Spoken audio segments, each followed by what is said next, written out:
Bondoq works in the customer service department of a credit reporting agency called Mice Capital.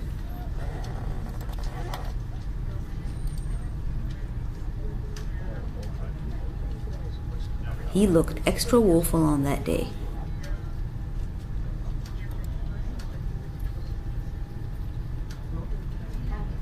He conversed with his co-worker on matters of boring and uncool nature.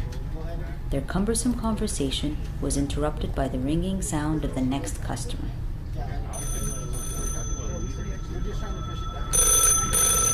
Bondoq clicked the buttons and took the call with 0% enthusiasm.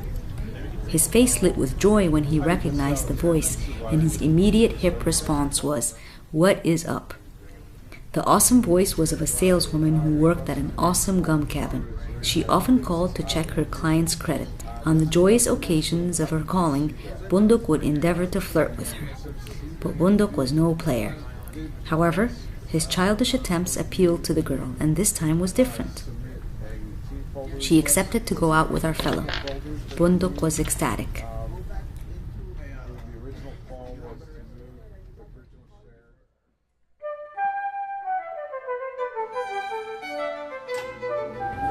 At the rendezvous, Bondoq was there first.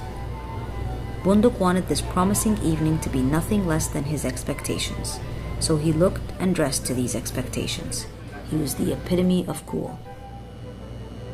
His special friend, the waiter, made him a special reservation. Bondoq waited till he got bored and decided to order. He sneaked a quick sniff of his armpits. He was safe.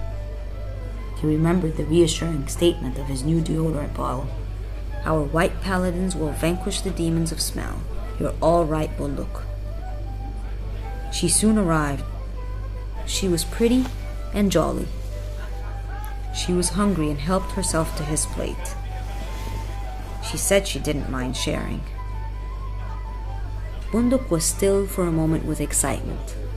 Then they talked, and it was not hard no more. She was all right. They laughed at silly stuff.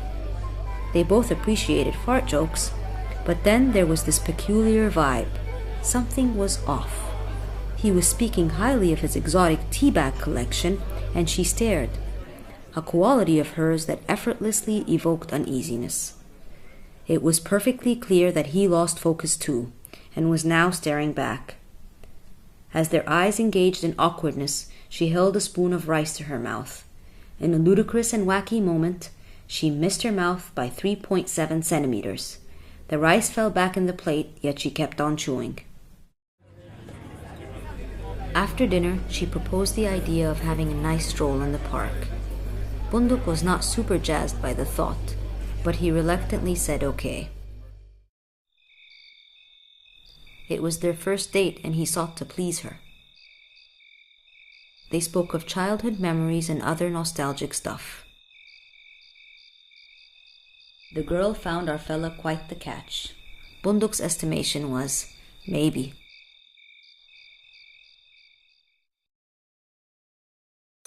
On the day of the second date, she called our guy, and she asked him what up is with you. And Bondoq was like, just chilling. And she was like, okay.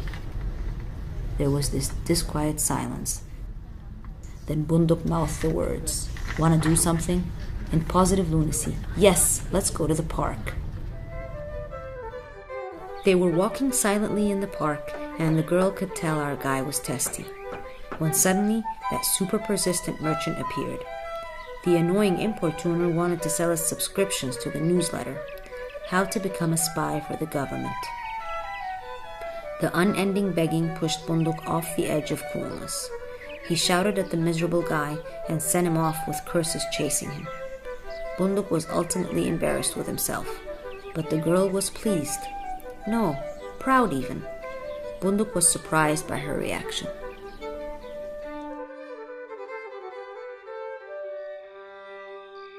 On the day of the third date, Bondoq was woeful again. His fascination vanquished. They were sitting on their bench in no place other than the park. The girl was no stupid girl. She inquired about Bondoq's dreadful mood. He muttered vaguely, something about work. She was not satisfied by his lame answer, and she asked again.